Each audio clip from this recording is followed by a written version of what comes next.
So today's topic, the Kardashev Scale, is a familiar one for channel regulars. We have talked about it before in passing a few times, but we have never actually focused down on it and discussed the implications of what it means, what sort of abilities civilizations with it would have, or what sort of flaws it has as a scale. This episode can also be viewed as a culmination or summary episode of a lot of the other episodes, or as an introduction to them, as we have discussed a lot of the individual abilities of these kinds of civilizations before. So I am going to be referencing previous episodes a lot. If this is your first time to the channel, you might want more detail and can go to those episodes for them, and you probably also want to turn on the closed captions. We might as well start with the basics. Back in 1964, astronomer Nikolai Kardashev created a clever scale for identifying the size of civilizations. Unfortunately, it only has 3 official steps: planetary, solar, and galactic. This is kind of like having 3 sizes of drinks, where you've got large, extra large, and gigantic. And to make it worse, if the large size was a 1-liter cup, the extra large would be an Olympic swimming pool, and the gigantic is the Earth's oceans. This is a bit of an awkward scale to use if you want to describe a tablespoon-sized civilization or maybe a bathtub-sized one. The other issue is that it goes strictly off available power, which isn't bad if you have to pick one thing to use, but is not really ideal either. After all, a modern computer can walk all over something like ENIAC from back in the days where vacuum tubes were state-of-the-art technology, and a modern one uses much less power. Similarly, the post-stellar civilization we discussed in the black hole farming video run on so little power they make a AA battery look like the Hoover Dam, and yet they would regard even the biggest civilization we will discuss today as tiny newcomers. Kardashev wanted a quick and simple system, and it caught on, so we are kind of stuck with it now. I doubt he expected it to go into common usage, or likely he would have scaled it better. I will link the English translation of the original 1964 paper, Transmission of Information by Extra-Terrestrial Civilizations, in the episode description, but it will put context on why it seems like I am being critical of the scale, but not of Kardashev himself. The scale itself is a quick aside to give a general notion what we ought to be looking for when looking for alien civilizations.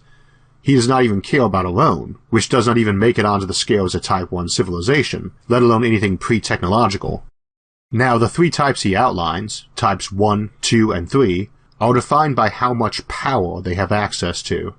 A Type 1 has access to an energy budget equal to a whole planet, a Type 2 a whole star, and a Type 3 a whole galaxy. Humanity would not yet be a Type 1, though a planet-spawning supercity like we discussed in the Euclid Monopolis episode would be. A Type 2 would be a full-on Dyson sphere or Dyson swarm, which we talked about in many episodes. But as a reminder, it is a collection of power collectors or artificial habitats around a star that absorb most of its light, though it is often portrayed as a big shell. Type 3 is not a galaxy-spanning civilization as most tend to think, where people inhabit most of the decent planets around most yellow stars in our galaxy. That might sound bigger than a Dyson swarm, a Type 2, but in fact a Type 2 or K2 civilization, one with a Dyson swarm, would flat out smash such a galactic empire. An actual Type 3 or K3 civilization is not one where most of the planets around most of the yellow suns have been colonized. It is one where every single star has been turned into a Dyson swarm.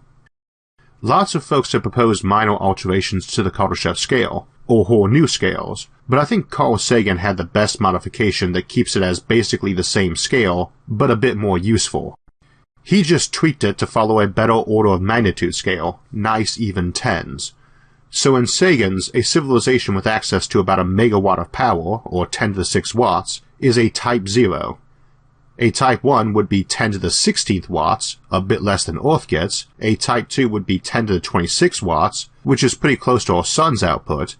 And a Type 3 would be 10 to the 36 watts, a bit less than the Milky Way's output. This is a lot better because it means you can just take the exponent of 10 to the whatever, subtract 6 and divide by 10 and have a nice smooth scale. It's not quite as smooth and intuitive as I'd prefer, but it holds the basic Kardashev scale and is a lot easier to work with in between states. In the Sagan modified version, a classic Kardashev 1 would actually be a 1.1, but a K2 and a K3 would remain a K2.0 and 3.0, and now we can scale smoothly to any size, so I will use that for the rest of the episode. I should also note that while planets and galaxies vary in size quite a lot, stars vary even more hugely, from ones that are millions of times more powerful than our star to ones less than 10,000th as powerful. That is 10 whole orders of magnitude, an entire level on our scale. And possibly excluding the very brightest and short-lived stars, you would want to build a Dyson swarm around any star. It's not like planets, where those you might terraform to be Earth-like would all be within an order of magnitude or so, and even galaxies do not vary that much in size. Now, as I mentioned, energy access does not necessarily tell you about the technology or population of a civilization, but we also have to decide what we mean by energy access. Current world power consumption is about 12 terawatts, or about 10 to the 13th watts, which would match up on our Sagan modified Kardashev scale as a 0.7 civilization. We would be a type 0.7 or K.7. But we use a lot more power than that in truth, arguably the whole planet, since our food crops use a lot of energy, way more than we do. Once you get past the K1 stage, that sunlight energy for plants starts to be something you have to pay for, either by creating it in fusion reactors or building habitats in space exposed to sunlight. In that regard, we would already qualify as a full-blown K1 civilization, or close to it. Of course, viewed that way, we have been pretty close to that for a long time. Alternatively, a K0 civilization ought to have about a megawatt of power, which in more classic terms is 1300 horsepower, or in more human terms, about 10,000 people power. I find that an appropriate number since the term civilization originally referred to living in cities, and those do not emerge until you start having thousands of people bonded together a bit more interdependently than even the loose associations of multiple tribes that hunter-gatherers often had. This is also when you can start having machines more complex than very simple ones that just amplify or focus human strength, like the lever or wedge or axe. So I would say the dawn of history would be when we reached K0 status. The scale is inevitably arbitrary in many respects. After all, if I included all the energy used by a hunter-gatherer civilization, to include the sunlight used to grow the plants which produced the nuts and berries they gathered, and fed the animals they hunted, an individual person requires very nearly a gigawatt to survive, while that same land and sunlight could support 100 times as many people with fairly unsophisticated farming techniques. One would think that the latter civilizations ought to be much higher on that scale. Similarly, those of you who recall the Euclimonopolis or Matryoshka brain episodes would see how these would also presumably rank much higher than the usual K1 or K2 civilizations they would be compared to. These energy levels tell us nothing about technology. Again, the scale was meant for civilizations past where we are now. But higher states doesn't imply more technology, except insofar as you'd expect that to get to those higher places on the scale, you had to be around for quite a while with a very large population, meaning you have tons of researchers who have been working for a very long time. Of course, technology might just come to a halt. We cannot assume we can always just discover new things. You do not need much more technology than we have now, though, to colonize the galaxy. We have discussed before how we basically only need fusion, and maybe not even that, to colonize the entire galaxy. So while we can at least say no one is getting themselves onto the classic Kardashev scale without roughly modern technology, we cannot assume any technology beyond that. With that in mind, we will be looking at scenarios where the only new tech of significance ever invented are just those we might call near horizon. Not necessarily guaranteed, but in that zone where most scientists would say, yes, that's quite likely, and few if any would say, no, that is probably impossible, or I would not even know where to start. And be it K1, K2, K3, or even higher, we figure they have not discovered one new big thing. None of us think that will be the case, but as we discuss some of the awesome things K2 and K3 civilizations can do, just using the technology we have now, or nearly do, just remember how much more majestic they would be with those. As we will see, they are pretty awe-inspiring without them, too. Now, even the modified Kardashev scale, which is way better at doing increments, is not that great at providing scale. In some ways, it is easier to think of it as a population scale, and the Sagan modified one is pretty decent for that, since you can just remove the decimal place and treat that as an order of magnitude. A 1.0 is 10 to the 10th, or 10 billion people. A 2.0 is 10 to the 20th, or 100 billion people. A 3.0 is 10 to the 30th, or a million trillion people. And the in-between increments will work pretty well too. As we have also discussed before, while dealing with people who are basically human in their biological needs, a megawatt of power is a pretty generous power budget per person, even when you need to supply the sunlight for your food too. It's not perfect, but it gives us a pretty decent zone that is about right. If we assume a classic K1 civilization, one with the full output of all the energy that hits their planet, you would probably wonder where one that had terraformed all the rocky planets and moons in the solar system would be. You might be disappointed that it was only at 1.1 or 1.2. It goes up in orders of magnitude after all. Something like the Federation from Star Trek might make it in as a 1.3. Isaac Asimov's Empire from the Foundation series of tens of millions of worlds would be a 1.7. And a galactic empire of billions of planets would just manage to make it in as a K2 civilization. A whole sprawling galactic empire just barely manages to match one lone Dyson sphere in scale and power. Yet as we discussed many times on this channel, a star-encompassing Dyson sphere, the thing which defines a K2 civilization, is not super advanced technology that only some ancient high-tech civilization, sprawling over thousands of solar systems, might build. Quite to the contrary, you would probably have started construction before the first interstellar colony ships left on their long voyages. I imagine you would get better at building it as your technology improved, but you do not actually need to have that improvement. So what can a K2 do? We have talked about some of their abilities before. They can move their own star, albeit slowly, by means of the Shikata thruster we discussed in Megastructures Episode 8, and which is an innate ability of any Dyson sphere. It can flat out blow up any planet in the galaxy, as good as the Death Star from Star Wars, either by use of a giant laser beam, or more likely laser-propelled relativistic kill missiles, RKMs, that we discussed in Episode 9. It can send those out one after another, destroying planet after planet, and can even arrange for them to hit all at the same time. It is a civilization that regards building a Death Star-sized object as a minor expense. It is also not one that has any shortage of construction material. We talked about that a couple weeks ago in the star lifting episode.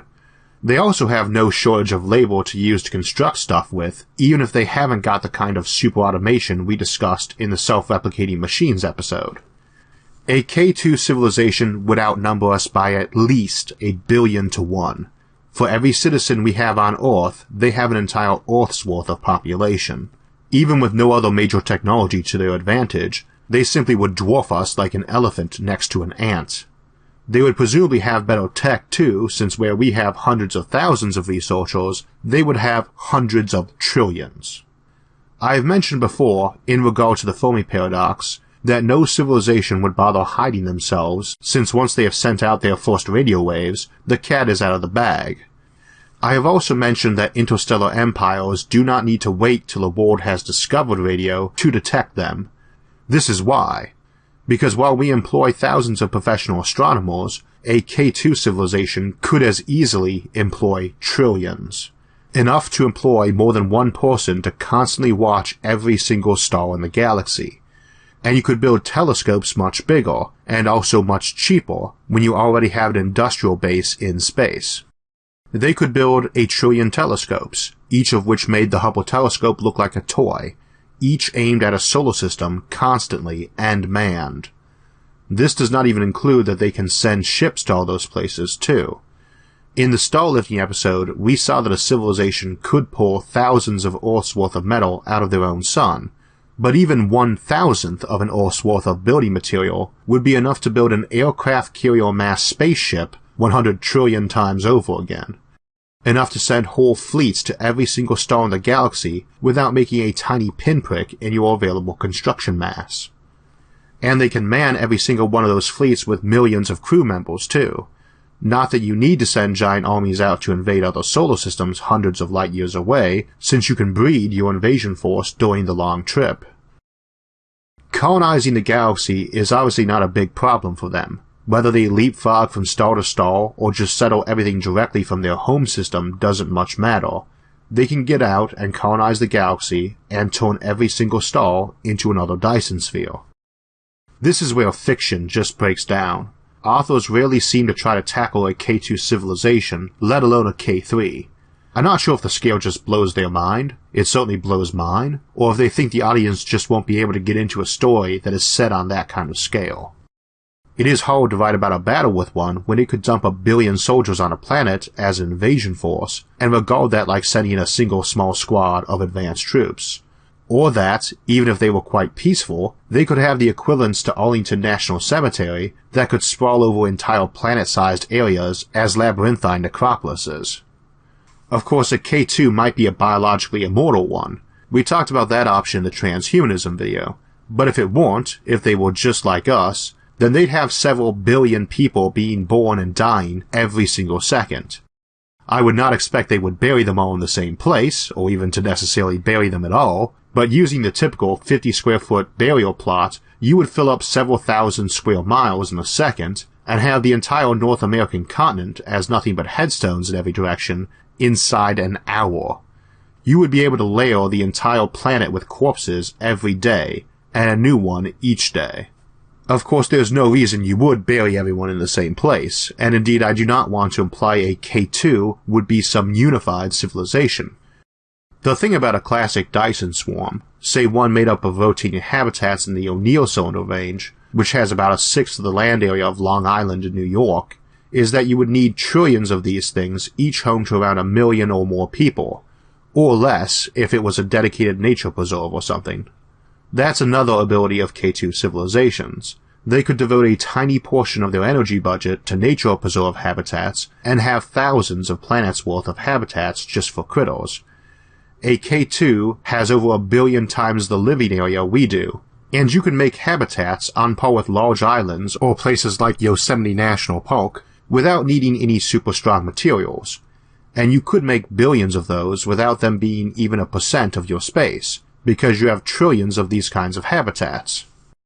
Yet in spite of that, when formed up as a Dyson swarm, they would not be any nearer to each other than a few thousand miles or kilometers. Space is big, really big, and a Dyson swarm is not a 2D flat shell. It can be tens of millions of kilometers thick. It is a foggy cloud, not a shell.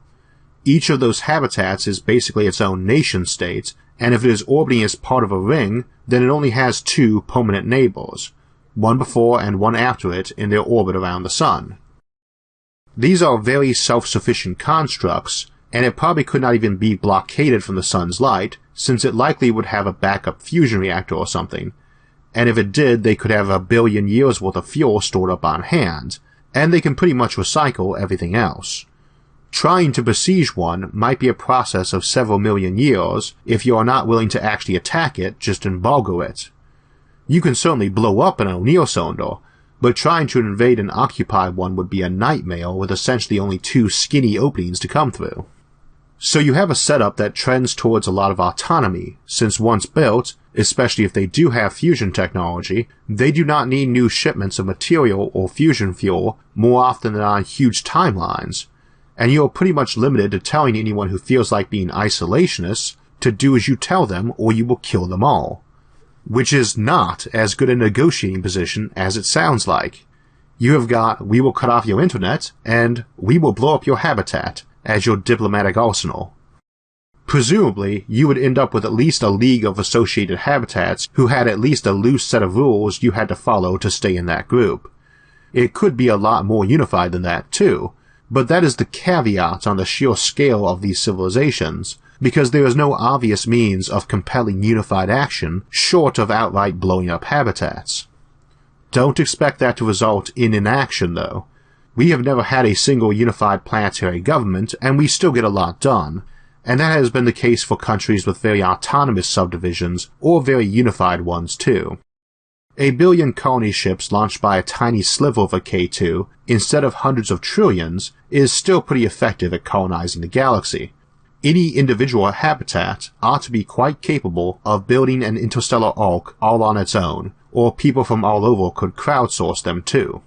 But it is another good reminder of scale. You could have entire religions or political parties kicking around a K2 whose numbers dwarfed even our biggest modern ones, and they might get regarded as a tiny little cult. I was joking after I made the megastructures video on Discworlds and Hoop Worlds that they are indeed very impractical, but I feel someone would still build one. They are quite impractical, but you could crowdsource construction of something like that in a K2 civilization just off the tiny percent of the population who thought it was amusing enough to chip in the equivalent of $10 to fund it. They could do the same for whole fleets of colonizing vessels. I keep coming back to scale on this because it is what always gets missed in contemplating it. I think the mind shudders back from the concept of a K2 civilization, something we might easily be in under 1,000 years, because the scale is just so overwhelming. It is a civilization in which a band most people have never heard of could fill a planet with their audience and have them packed in as tightly as a mosh pit. It is one where the heat energy released by everyone watching a primetime TV show, if released on Earth, would incinerate every living creature on land. Going to war with such a civilization, even if they did not have a technological edge, would not be comparable to the United States fighting a small country like Malta. It would be like the entire NATO alliance picked a fight with a single kindergartner. There's no point trying to hide from such a thing, especially because a classic K2 civilization is not a real one anyway, since they have the means to engage in robust colonization of other solar systems long before they reach full K2 status. It does not matter what other technology you might have. Once you have a basic Dyson sphere partially built, even just a percent of one, you get access to all the energy you need for interstellar travel. We have talked about that before. Even if you never get fusion and never get cool things like Kugelblitz black holes to drive your starships, you can shove even large ships up to relativistic speeds using nothing more than modern technology and a ton of power. Slamming trillions of watts of laser into the back of a spaceship is not the image of space travel we normally have. It is a very brute force technique, but it gets the job done. And as I pointed out in the interstellar colonization episode, you would also expect them to be settling all those frozen rocks and rogue planets that hang out between solar systems. Not to mention colonizing your own outer solar system, which we will have an episode on soon.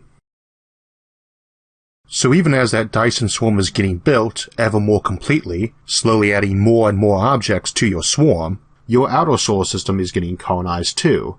Your Oort cloud and every frozen rock in it is being made someone's home, and all those stars nearby you are getting colonized also. And I mean all of them. There might be a marked preference for yellow suns with Earth-sized planets that have liquid water, but when you get to the point that most of your population was not even born on Earth, but in some rotating habitat, a nice ring of asteroids around some red dwarf looks quite appealing, or even a dead white dwarf, or a gas giant that's out in the frozen void. This does not even consider that those people might not be much like us. They might be transhuman cyborgs, or outright digital people who live on microchips and only care about how many watts of energy they can get their hands on, not what color the sun is. Though of course every star is basically white, regardless that we tend to call them yellow or orange or red. So I would tend to think that by the time most folks completed their first Dyson sphere, they would actually be at 2.1 or 2.2. Even if 90% of the population lived back around their own sun, they could easily have several thousand solar systems settled inside a century of the first ships leaving. The nearest star might be 4 light-years away, but space is three-dimensional, and there are over 1,000 solar systems within 50 light-years of us. And if you sent 1 million colonists to each one, they would fill up quite fast. People can double in a single generation, more actually, and even more if you have life extension technology good enough that folks are still having children when they are also having great-great-grandchildren. People mostly like children, we are kind of wired up to do so, and in a post-scarcity setup they aren't a huge burden. Especially if you are some 400-year-old Methuselah who has centuries of knowledge, experience, and accomplishments behind you, and still have all the vigor and hormones of a 20 or 30-year-old. Colonists to new solar systems have no reason not to increase their numbers, and quite likely jumped on a ship for a long voyage, partially for the ability to do so with impunity, or even applause. So you could see Dyson spheres getting underway around those even before we finished our own, while new systems are still being colonized further out, way back from Earth, and then they start getting underway. At the edge of new space, you would probably always have a shell of a few hundred light years of newly colonized systems, at various degrees of expansion, around an iron core of Dyson spheres.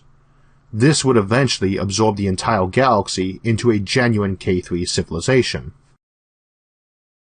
The funny thing is that unless you have actually found some way to travel faster than light, or at least communicate faster than light, both of which are probably impossible, you never get a K3.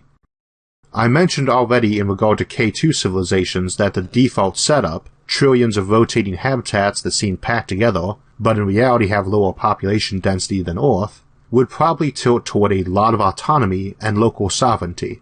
But there at least you do have the option to have common authority of some sort, since you can threaten to just blow up habitats that misbehave too much, and there is at least a minimal need to get along and make sure you have some basic rules for radio traffic and ships and habitats to move around.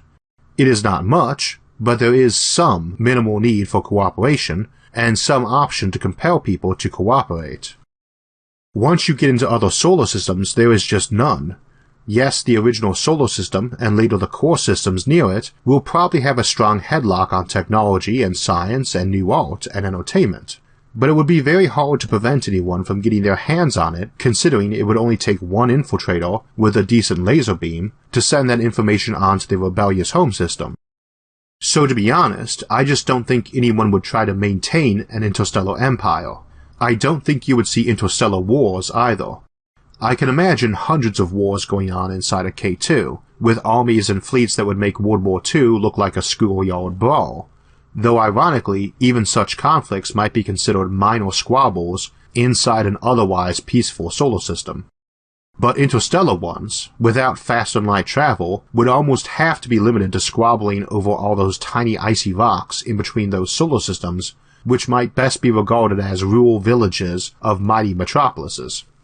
Space, again, is also three-dimensional, so you have not got a few neighbors to pick a fight with, you have dozens. And dozens who can attack you if you get too aggressive. Now I could see interstellar organizations, or relative loose confederations with agreed-on trade rules and currency, that sort of thing. But not what we would think of as an interstellar empire. Maybe the occasional close union of a few hundred systems set against a backdrop of a few 100 billion colonized systems. So in that sense, a K3 civilization, as a unified thing, is probably something that can never happen without some sort of workaround to the speed of light. As a caveat to this though, we need to remember there are quite a few places in the galaxy where stars are much closer together, and in those you could get some genuine interstellar empires. Similarly, from what you can do with starlifting and Shikata thrusters, you could easily see fairly tightly packed, artificially created pockets of red dwarf stars forming some sort of super Dyson. Or with fusion, no stars at all, just a massive cloud of habitats, packed in as tight as they can, without cooking from their own waste heat, or collapsing in together under their collective gravity. You get these kind of swarms even if you have better sources of power than suns or fusion, like black holes or antimatter, because you want to be as close as you can to others for communications, and the distances between objects in these swarms is already huge enough to satisfy privacy. The average distance between habitats is huge, and if that is not intuitive enough, the average distance between individual people, if we scattered them evenly, would be on an order of tens of miles or kilometers. So people are not spacing themselves out for more privacy, they've got it. They are doing it for waste heat and gravity. Closer together allows you to talk to people who are not in your habitat real time, or with minimal light lag. Historically, empires have often managed to keep things welded together, even when it took routine communications months to get from point A to point B, and armies a year or more to travel. So if we were generous, and assume a 1 light-year radius could hold together, and we contemplated that as a place where we just packed habitats in as much as we could, without needing some new way to get rid of heat, that could actually be a few billion times more energetic than a classic Dyson sphere, and that would be pretty close to a K3. I have no idea what to name something like that, and I don't feel like coining a term, so if anyone can come up with one, let me know in the comments. some giant sprawl of habitats numbering the billions of trillions, each running on their own fusion reactor in some giant light-year-wide cloud bathed in infrared waste heat, probably with quadrillions of ships flowing in to stop at each one every few thousand years to retank their fusion fuel from massive bunkers left over from using star lifting to cannibalize 1,000 suns. Anyway, that's about the only scenario I can see if the speed of light remains a barrier for anything like a unified K3 civilization, and that could stomp all over a K2 the way a K2 could stomp all over us. Now there really is not anything a K3 can do that a K2 could not do anyway. They would probably have way better technology, but we already agreed not to use that as our standard. After all, the Kardashev Scale is entirely power-based, and a classic K3 would be a tiny little pipsqueak compared to a single Matryoshka brain, which is a K2 or maybe a K2.1 at best. But there is a long way between a K2 and a K3, and any number of 2.1 or 2.2 or 2.3s could engage in all sorts of projects like moving or making stars. I joked about a K2 crowdsourcing the construction of a Discord or Hoop World earlier. These could probably get away with crowdsourcing an Alderson disk. Such a civilization can be moving and making stars. They could be crowdsourcing bizarre megastructures, like an entire star with a shell around it in the shape of a face of a popular philosopher. Or they could be taking an example like the Horsehead Nebula and sculpting one to look like their favorite musician when viewed from their area of the galaxy. You can do some pretty extreme stuff at that level, even if you are still running only on the sort of technology we can see ourselves developing in the next century or so. You can even start launching projects to go grab other galaxies that, left to themselves, would drift over the cosmological event horizon and drag them back. You can move galaxies as easily as stars, technology-wise anyway. Obviously you have to scale things up a lot. Our own galaxy will stay locked to a handful nearby us even as the expansion of the universe drags other galaxies away, but you can get out to probably at least several thousand nearby galaxies and convert large chunks of them into Shikata thrusters powerful enough to shove their galaxy our way fast enough to beat that expansion out. Maybe a good deal more, too. Even if you had to expend fully half that galaxy's mass to get it back here, and it would take 100 billion years, that might be worth it. This brings up the notion of civilizations beyond a K3, something Kardashev deliberately avoided defining as he viewed it as rather pointless. Even a civilization that had swarmed out over an entire galactic supercluster still would not meet the definition of a K4 using our open-ended Sagan modified form. And even a civilization which somehow has access to the entire mass of the universe and could convert it into energy could still only operate as a K5 civilization, one with 10 to the 56 watts of power to work with, for a few million years. Civilizations at that scale can only be contemplated if you definitely have access to either faster-than-light travel, or there's a multiverse and you can access that.